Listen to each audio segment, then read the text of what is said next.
first got interested in Buddhism when I was in the Peace Corps in Thailand. This was in the mid-60s. When I finished my time there, I had started going to the Buddhist temples and just had my first briefest taste of meditation. Came back home, started to practice by myself, and realized very quickly that I needed a teacher because I was just getting very confused. I was mixing up a lot of different things. So I went back to Asia thinking I would go back to Thailand, but on the way I stopped in India. I had been given the names of various teachers and ashrams, so I went on this little tour to these places. I went up to the mountains, to the hill stations. This was in December. I didn't realize it would be winter up there, so I was just going in my summer clothes, and up in Dalhousie it was freezing, and the Tibetans had all gone south. So I left there, I went to Sikh ashram, wasn't quite right. Came back to New Delhi, didn't know what to do. I was going to walk down to the airline office and go back to Thailand. And as I was walking, it was just some force that stopped me. It was quite an unusual experience. I couldn't take another step forward. You know, it was unusual. It hadn't happened to me that way before. So I turned around, went back, had the thought, I'll go to Benares. And I'll just sit by the Ganges and contemplate my future.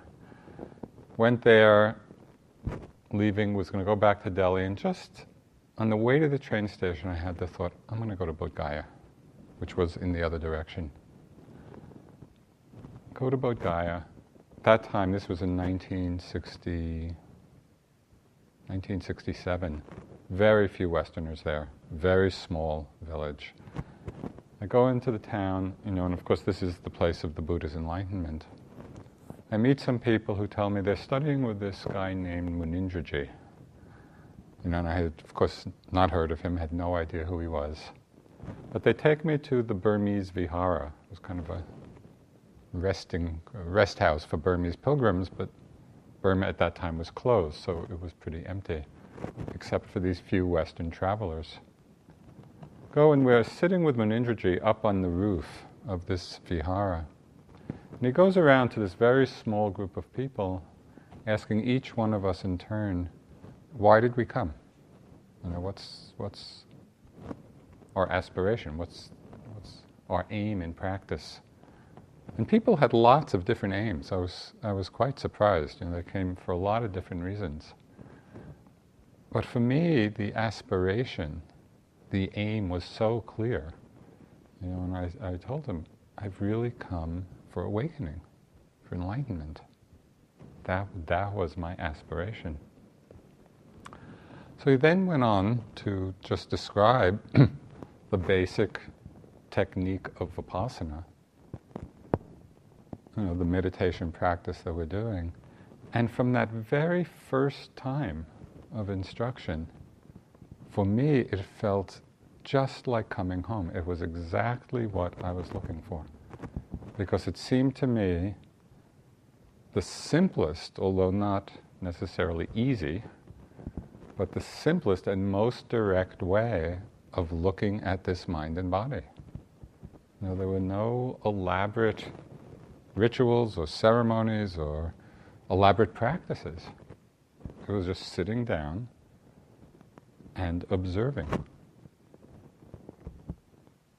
So this was a very powerful introduction, because it was a way of directly seeing for myself what were the causes of suffering in my life and the possibility of being free. So it seemed very direct.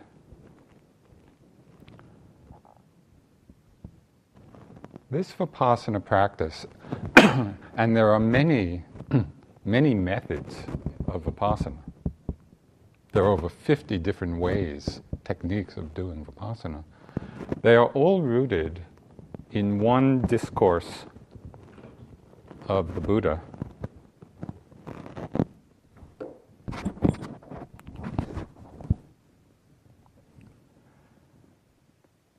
which, as I'm sure you're very familiar with, is called the Satipatthana Sutta.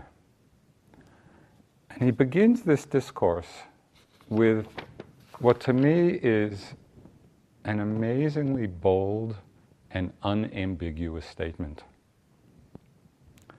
The Buddha said, bhikkhus, just a footnote here,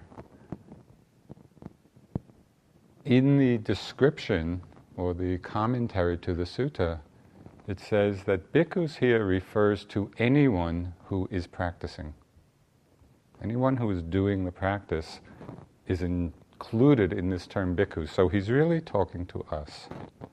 He said, bhikkhus, this is the direct path for the purification of beings, for the surmounting of sorrow and lamentation, for the disappearance of dukkha and discontent, for the attainment of the true way, for the realization of Nibbana, namely the 4 Satipatthanas. So given the magnitude and the import of this statement, which opens the sutta, this is the direct path to realization. I thought it would be useful over these next weeks, I'm not sure how long it will stretch out, to explore this sutta in detail, because it is the Buddha's direct teaching to us, those who are practicing, on the direct way, the direct path to awakening. I'd like to use the Buddha's words in this discourse really to help guide us in our own understanding and in our practice. I'll be drawing a lot from a book I've read recently, which is a commentary on the Satipatthana Sutta, and it's called Satipatthana, the Direct Path to Realization, by a German monk. His name is Venerable Analayo. And he was studying in Sri Lanka, and he did his PhD thesis in Sri Lanka on this sutta. And so I think the book is actually kind of an edited version of his thesis.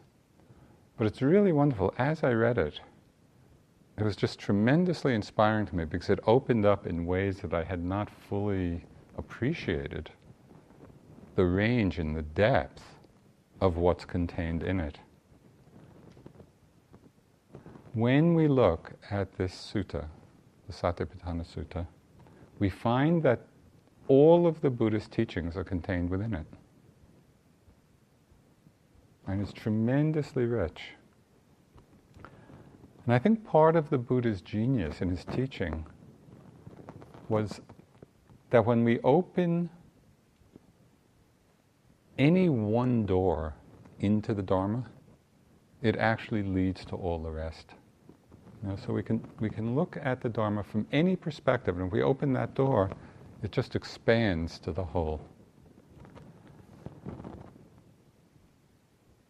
So to begin the exploration of this discourse, I just want to start with a look at some words in it that are very familiar to us, but might have a slightly different slant in terms of their translation. So the first of these words is Satipatthana itself. And as you know, it's usually translated as the foundations of mindfulness. And so what we're practicing are the 4 foundations of mindfulness. But it's been suggested that that's perhaps not exactly the right translation, and that a better one, derived from the Pali, would be attending with mindfulness, or abiding in mindfulness. So we could say the 4 abidings of mindfulness, rather than foundation. I might think, well, what's the difference here? I think there's a subtle shift. Because when we think of Satipatthana as attending with mindfulness or abiding in mindfulness, it gives more emphasis to the attitude of being aware than to the object.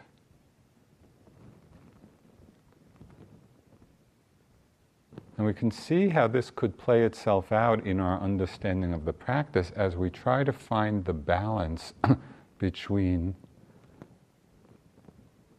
mindfulness as plunging into the object and mindfulness as resting in awareness. You know, there's nuances here. So what are we actually doing with our minds in the practice? Are we plunging in? Are we settling back?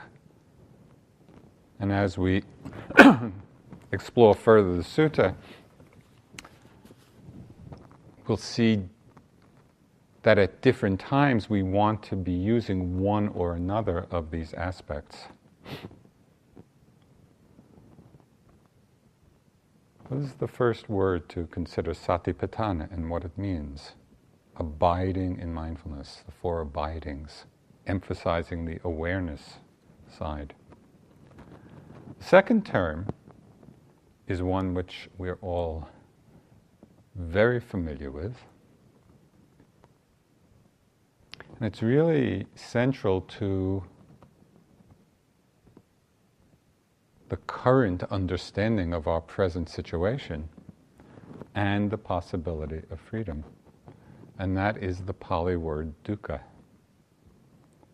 As the Buddha said, this is the direct path for the surmounting of sorrow and lamentation, for the disappearance of dukkha and discontent.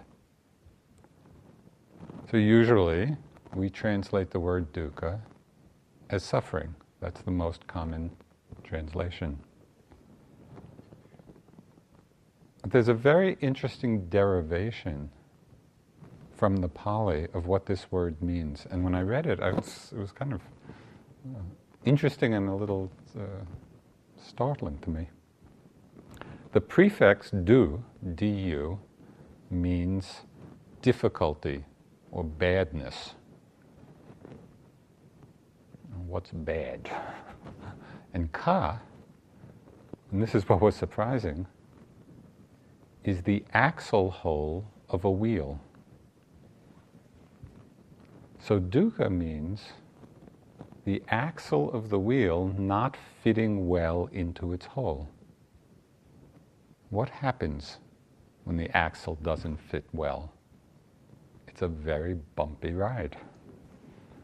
You know, and so could translate dukkha as bumpy ride, or, you know, kind of a range of meanings: disharmony, or friction, or uneasiness, or stress, or unsatisfactoriness.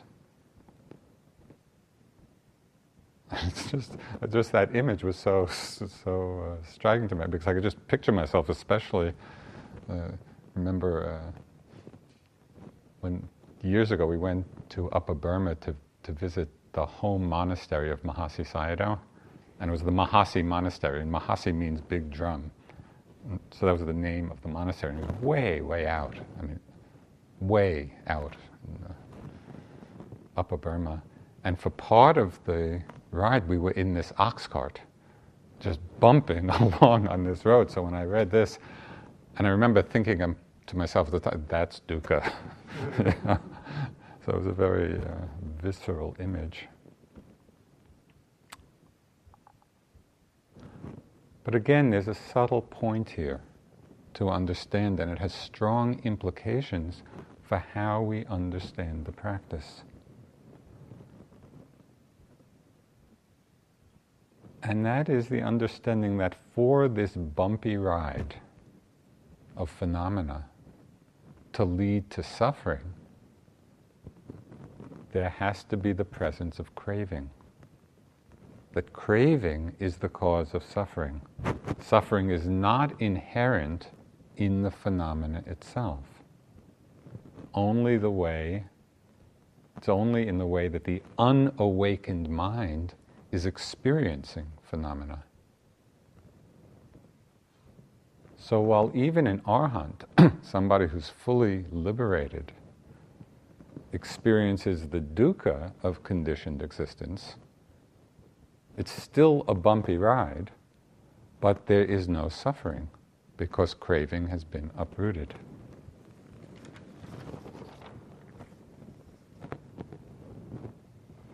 So the Buddha begins the sutta by declaring that Satipatthana, the abidings in mindfulness, to be the direct path to awakening. And he goes on, and this whole sutta is laid out in a very systematic way. He then goes on to give a very concise definition. It's like a preview of the whole rest of the sutta. He gives a very concise definition of the path. And he highlights just its essential characteristics. First, he points out the four or the appropriate pastures for our mindful abidings. And the word in Pali for pasture is gochara. And I just always liked that word, because the Buddha was always advising the bhikkhus, stay in your appropriate gocharas, stay in your appropriate pastures. Because if you go outside of these appropriate pastures, the abidings of mindfulness, that's when the mind is easily seduced by Mara. So he points out the four pastures for our abidings, and he also points out the accompanying qualities of mind that we need to cultivate. So again, as you listen to this, as we go through this over the next weeks, please don't listen with a philosophic mind. This is not kind of Buddhist philosophy. This is the Buddha giving very direct instructions. He's saying this is the direct path to realization. So that's how we want to hear it. Right? He's talking to our experience. He's talking to our practice. So he gives this very concise definition, which will then be elaborated through the whole sutta. Okay, this is the direct path for the purification of beings, for the realization of Nibbana, namely the four Satipatthanas. What are the four? Here, bhikkhus, in regard to the body, a bhikkhu abides contemplating the body, ardent, clearly knowing, and mindful, free from desires and discontent in regard to the world. In regard to feelings, the bhikkhu abides contemplating feelings, ardent, clearly knowing, and mindful, free from desires and discontent in regard to the world. In regard to the mind, the bhikkhu abides contemplating the mind, ardent, clearly knowing, and mindful, free from desires and discontent in regard to the world. In regard to dhammas, the bhikkhu abides contemplating dhammas, diligent, clearly knowing, and mindful, free from desires and discontent in regard to the world. So that's the outline of the whole sutta.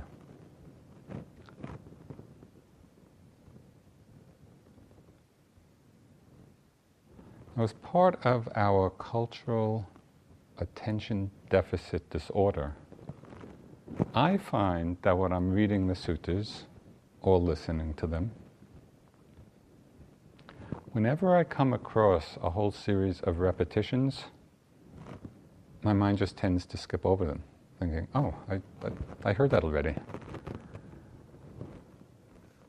There is another possibility.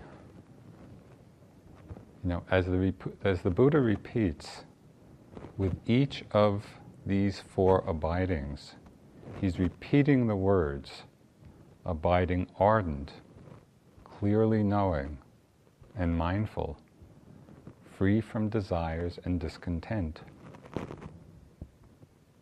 with each of the 4 abidings of mindfulness, the Buddha is repeating those qualities.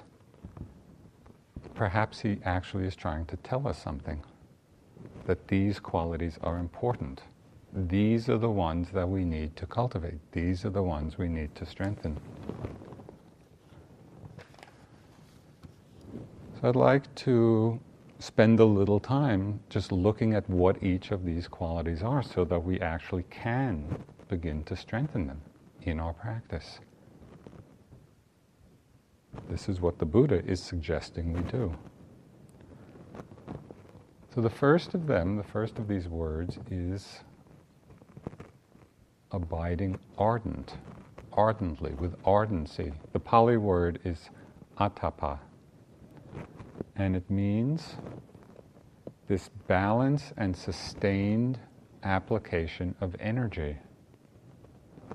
But ardent, as we know from the English word, it has its own particular quality flavoring the energy. When somebody is ardent, it means they're passionate. It means there's tremendous enthusiasm. It's characterized by a warmth in the relationship. We're ardent about something when we appreciate and see and connect with the value and importance of that particular experience, of what we're doing. So when the Buddha is saying, a bhikkhu abides, ardent, clearly knowing,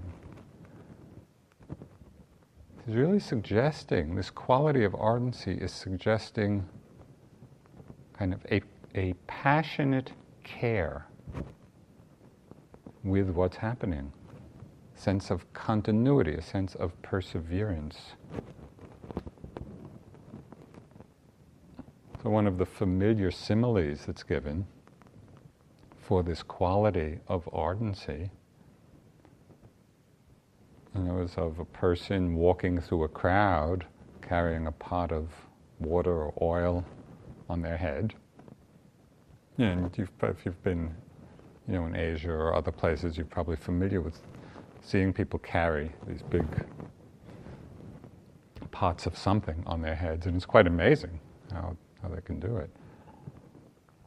But the little twist in this is that in the simile, there's a person walking behind with this big sword, and if one drop of water falls from the pot, we'd probably be quite ardent. We'd be caring, we'd be careful. We would have a certain enthusiastic devotion to not spilling the water.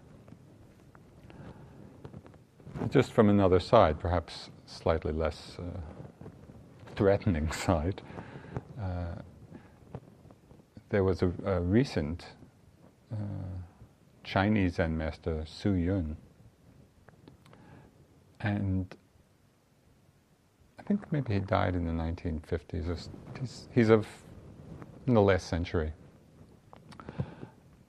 He practiced until he was 80, and then he taught for the next 40 years. He lived to 120. And he used this phrase, which totally exemplifies his life. He used the phrase, the long enduring mind. And that's this quality of ardency, where we have this devotion to the moment with continuity, with perseverance, with a long enduring mind. That's what gives strength to our practice.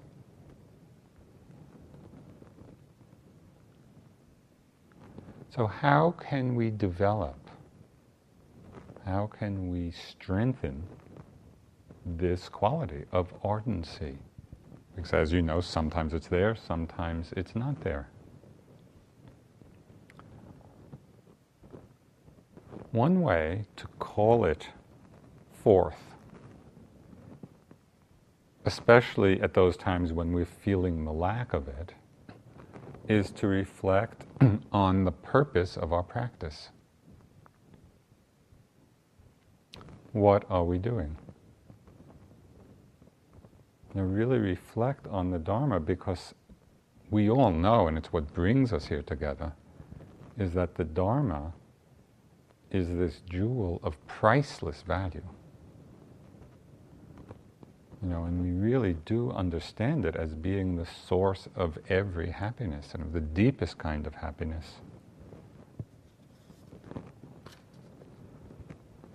This was expressed very well by the famous Thai forest master, in fact, the kind of, say, the grandfather of the Thai forest tradition, Ajahn Mun.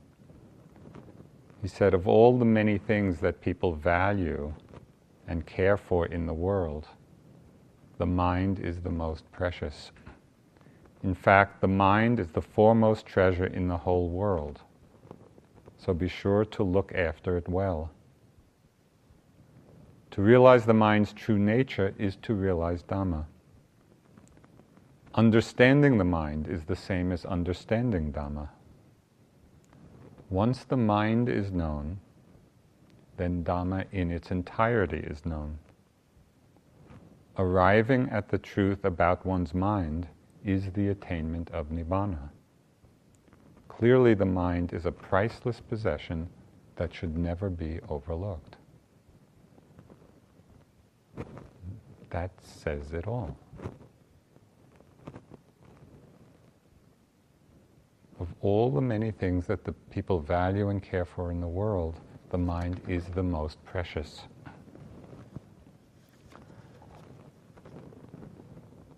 So it's reflecting on that. When we reconnect with that understanding, which we all share. It's clearly why we're here. When we reflect and reconnect with that, it does create this strength of ardor. That's how we then abide through all the changing experiences.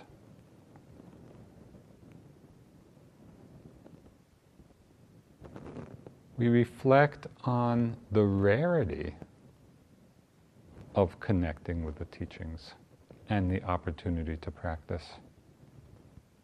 It's amazing when we look about at what's happening in the world. The great blessing of somehow in our lives having come in touch with teachings of liberation, teachings to awaken and purify the heart and mind, and not only coming into contact with the teachings, but somehow being inspired to practice them, and not only being inspired to practice, but actually making the effort to practice in this way is tremendously rare. And so when we appreciate that, it really leads to a very great respect for the Dharma, respect for our fellow yogis, respect for ourselves.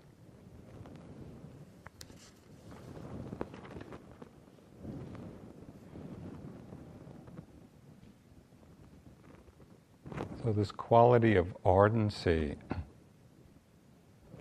is strengthened when we connect with the purpose of the practice, taking care of this precious mind.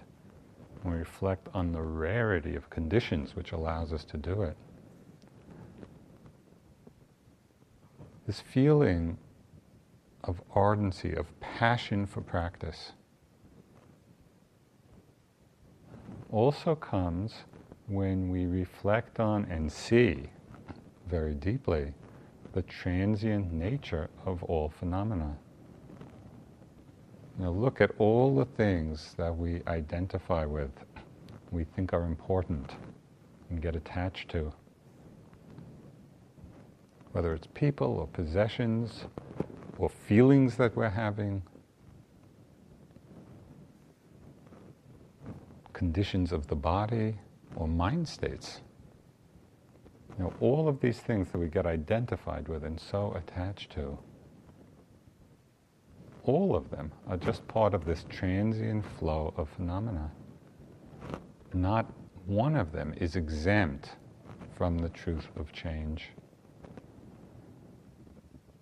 And nothing at all can prevent this process, this universal process of growth, decay, and death. Now, this is just the truth of how things are. So when we don't deeply see it, when we don't deeply understand it, then we devote ourselves and our lives, and even our meditation practice, to just wanting something, or getting something, or accumulating something. Now, how often do we come into practice just wanting a peaceful sit, or a pain-free sit? And that kind of becomes our goal, our unspoken goal, because we've forgotten, or at that time we're not seeing the transient nature of all of it. And so we lose a sense of ardor in our practice. We just get caught so easily in all the appearances of samsara. And in that we solidify the sense of self, the sense of I. There's no peace. I'd like to read something. This is from the life of Shabkar, who was one of the great Tibetan Dzogchen masters, I think of the 18th century. And he just was a wandering monk. And his teachings are beautiful. I mean, there's often expressed in verse form. So this is just one little, as you can see, his life is full and ardent. So I just want to read this. It's kind of a reflection on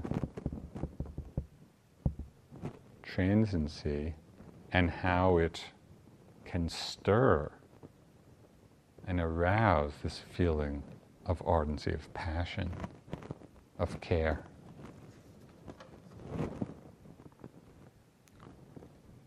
Another day I went out for some fresh air to a meadow covered with flowers. While singing and remaining in a state of awareness, I noticed among the profusion of flowers spread out before me, one particular flower waving gaily on its long stem and giving out a sweet fragrance. As it swayed from side to side, I heard the song in the rustling of its petals. So this is the song of the flower. An offering. My father and mother are the sky and the earth. I am the child nurtured by warmth and moisture. See how beautifully I display my fine petals, waving them in the 10 directions. They are my offering to the 3 jewels. Listen to me, mountain dweller. I don't want to hurt your feelings, but in fact you even lack awareness of impermanence and death, let alone any realization of emptiness. For those with such awareness, outer phenomena all teach impermanence and death. I, the flower, will now give you, the yogi, a bit of helpful advice. A flower born in a meadow, I enjoy perfect happiness, with my brightly colored petals in full bloom. Surrounded by an eager cloud of bees, I dance gaily, swaying gently with the wind. When a fine rain falls, my petals wrap around me. When the sun shines, I open like a smile. Right now, I look well enough, but I won't last long, not at all. Unwelcome frost will chill these vivid colors till turning brown I wither. Thinking of this, I am disturbed. Later still, winds, violent and merciless, will tear me apart until I turn to dust.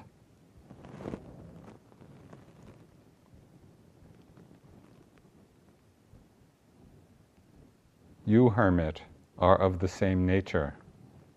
Surrounded by a host of disciples, you enjoy a fine complexion. Your body of flesh and blood is full of life. When others praise you, you dance with joy. When faithful patrons turn up, you sit in a dignified manner. When they shower you with lavish food, you smile with satisfaction. Right now you look well enough, but you won't last long, not at all. Unwelcome aging will steal away your healthy vigor. Your hair will whiten, and your back will grow bent. When touched by the merciless hands of illness and death, you will leave this world for the next life. Since you, mountain-roaming hermit, and I, a mountain-born flower, are mountain friends, I have offered you these words of good advice. Then the flower fell silent and remained still. In reply, I sang, O brilliant, exquisite flower, your discourse on impermanence is wonderful indeed. But what shall the two of us do? Is there nothing that can be done? The flower replied, I make this offering an offering to the infallible three jewels. We two must now do as I say. Among all the activities of samsara, there is not one thing that is lasting. Whatever is born will die. Whatever is joined will come apart.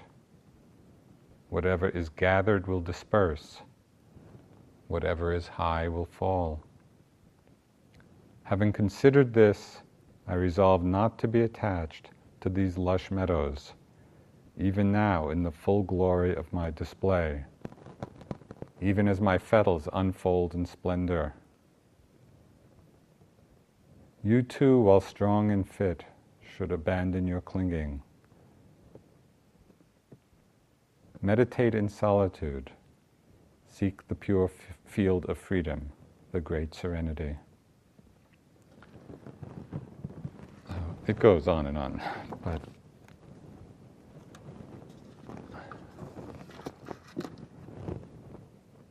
what's so amazing to me is that I think for many of us, for all of us, on some level we know that things are changing. We know that nothing will last. We know this body is going towards old age, decay, and death. But there's something missing. You know, there's some part of our mind doesn't really know it, doesn't deeply connect.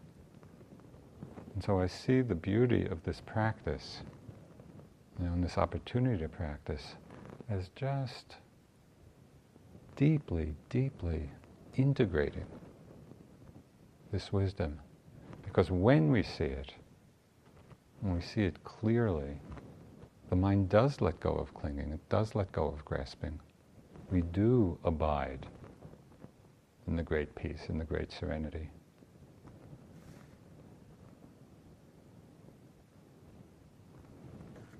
So this is another way to strengthen this quality of order that the Buddha is suggesting we bring to our practice.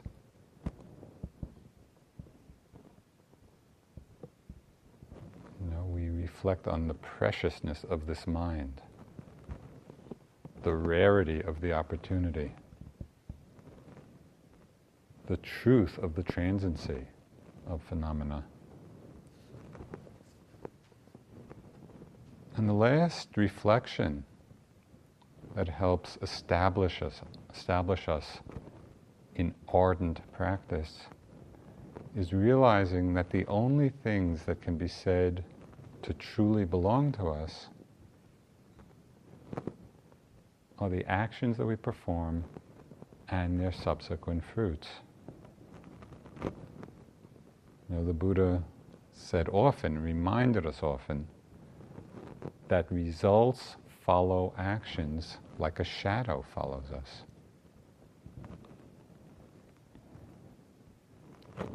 So when we understand this, it can really strengthen our enthusiasm. We see that our actions, each action has such tremendous consequence. What are we doing with our lives? What are we doing with our practice? What are we doing with our time here? What choices are we making? At one point earlier on in my practice, when I was doing long retreats, unlike the rest of you, my mind just loves to think. And so I could kind of sit there and think quite happily, and entertain myself. Especially, after the practice actually had deepened a bit. And so it didn't feel like an agitated restlessness. I was like, there was a certain level of concentration. So I was sitting quite comfortably. The energy was flowing. And then just entertaining myself with all kinds of thoughts. At a certain point, after just watching this over and over again, I remember, and this line has stayed in my memory because it was such a vivid moment for me. I remember saying to myself, Joseph, do you want to think or do you want to get enlightened? And it was just that quality of seeing, what am I doing? What choice am I making here? Right? Do I just want to indulge these patterns, or can I arouse this ardency? And say, no, this is not helpful. It's not where I want to go.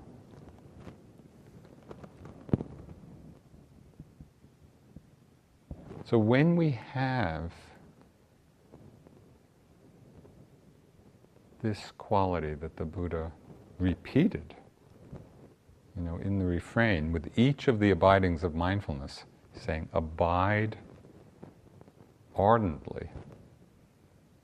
When we have this quality, and when we develop it in these various ways, it really strengthens what, we could feel or think of as a courageous heart. It really gives us courage to be with all the many ups and downs of our practice.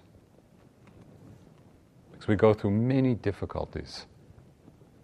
This path of practice is, as you well know, not a path of uninterrupted bliss. It's not what it's about. So we need that courage, and it's this quality which brings it.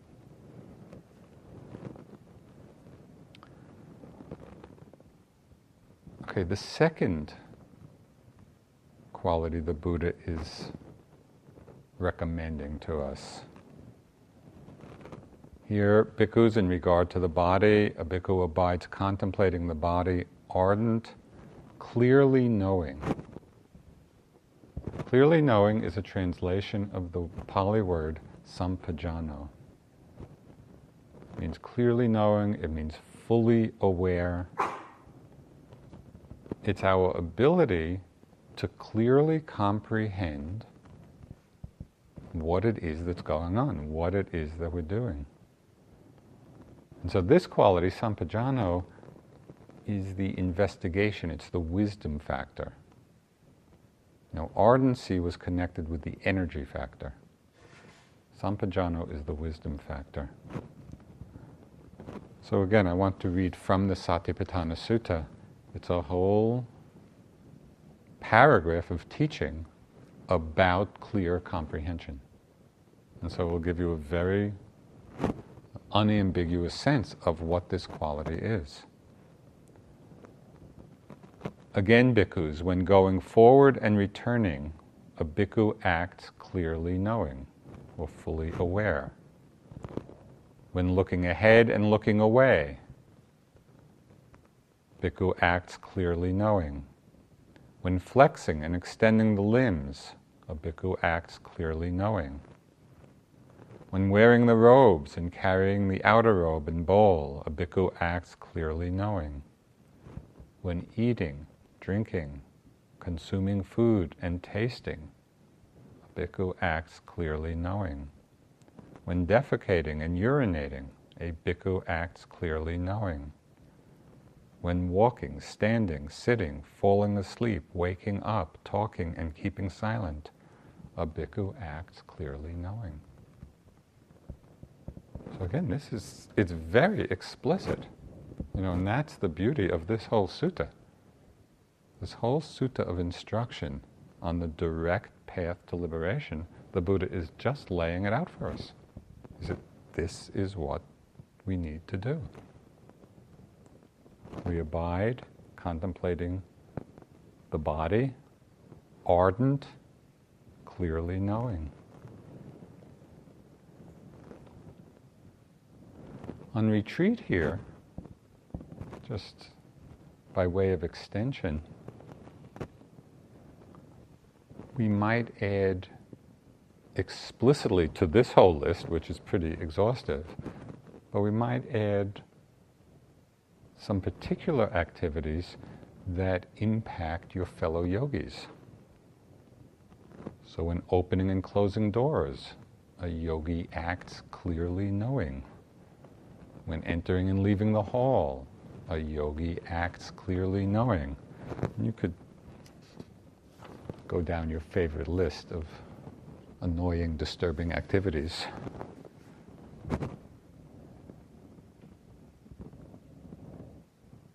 Now this aspect of clear comprehension, as you can see, is very wide-ranging. It's all encompassing. It's really saying whatever we're doing, moment to moment, we should abide clearly knowing, fully aware of what we're doing. Now what this opens up for us is the possibility of seeing our motivations.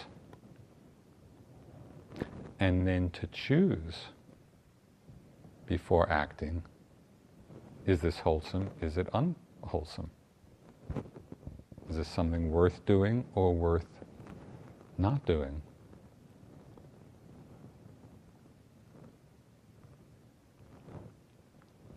One of the great disciples of the Buddha, his name was Anuruddha. And Anuruddha was foremost in the divine eye. He had that great power. Well, at one point he was living in a woodland park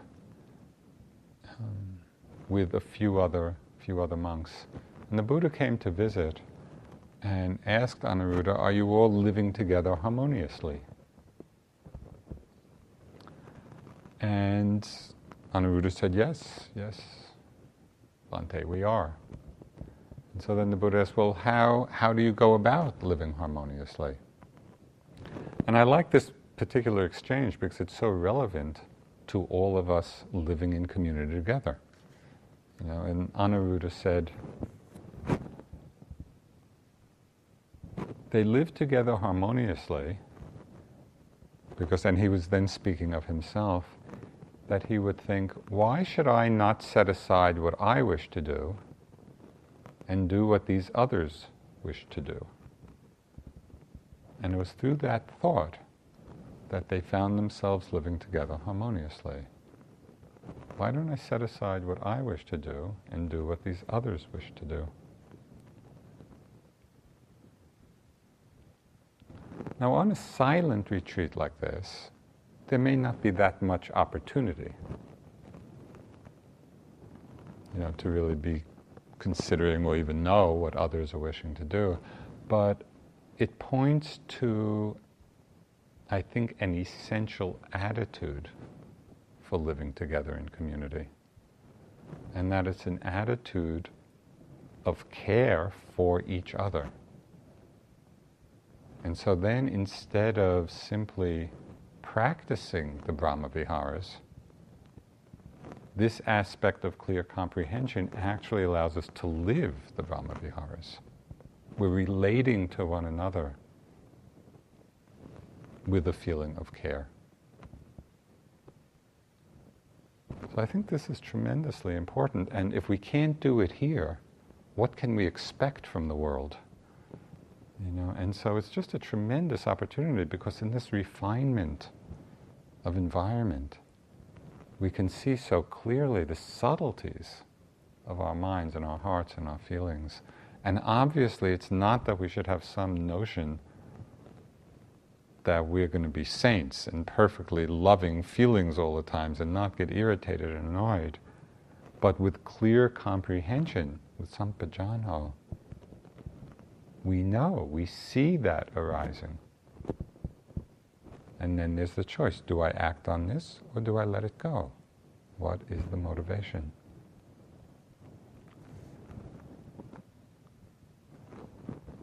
Often people find sampajano the hardest to maintain during the times between sitting and walking. You know, we might have it pretty down when we sit, when we walk.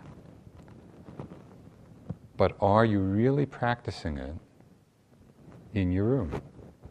You know, in all the various little activities you do in the room, or going from one place to another, or if you go for a walk, or in your yogi job.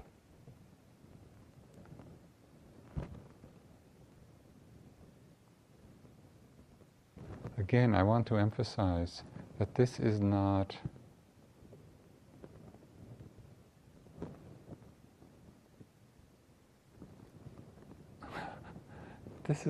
just some nice Buddhist idea. This is the Buddha telling us this is the direct path to realization. Abiding, clearly comprehending, fully aware. So if that is our aspiration, if that's what brings us here together, this is how we want to practice. And of course, sometimes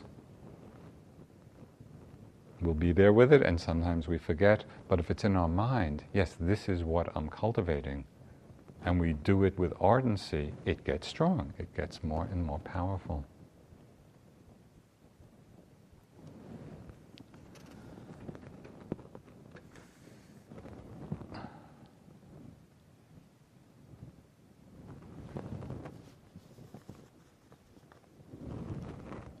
So I think I'm going to just stop here, this place in the sutta, and just over the next weeks, basically just keep going through it, because each section is so rich and offers so much in terms of understanding our practice. I would like to end, though, with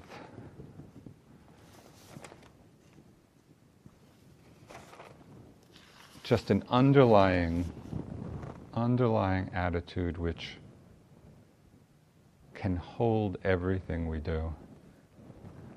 And that is that with a growing awareness of ourselves, of our own hearts and minds, we begin to see that our practice is not for ourselves alone. And this just feels so important to me, especially in the solitude of practice in a place like this, to really remind ourselves daily. And of course, as you know, this is really the teaching of Bodhicitta, that our practice is not for ourselves alone. We can undertake it with the motivation, with the aspiration that it be for the welfare and benefit of all beings. And we dedicate our practice to the welfare and benefit of all.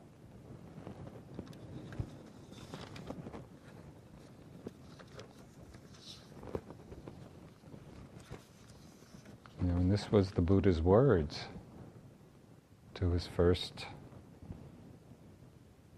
group of enlightened monks. He said, "Go forth, O bhikkhus, for the good of the many, for the happiness of the many, out of compassion for the world, for the good, benefit, and happiness of all. Work for the good of others, you who have done your duties." So I just find for myself connecting with this aspiration brings tremendous strength and energy, you know, to my practice and to my aspiration for awakening. Let's sit for a few minutes.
the verses of sharing and aspiration.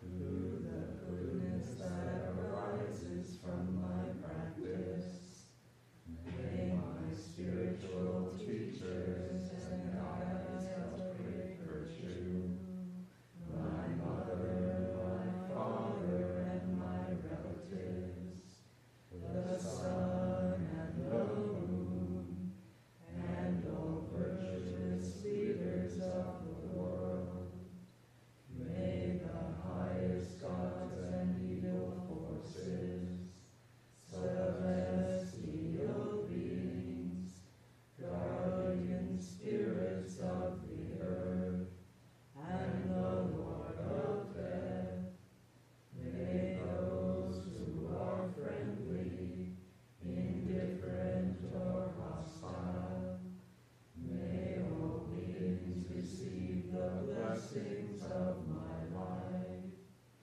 May they soon attain the threefold bliss and realize the deathless. Through the goodness that arises from my practice, and through this act of sharing, may all desires and attachments quickly cease, and all harmful states of mind, until I realize Nirvana in every kind of birth. May I have an upright mind, with mindfulness and wisdom, prosperity and vigor. May the forces of delusion not take hold, nor weaken my resolve. The Buddha is my excellent refuge.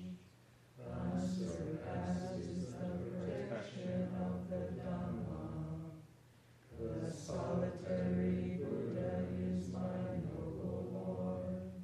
The Sangha is my supreme support. Through the supreme power of all these, may darkness and delusion be dispelled.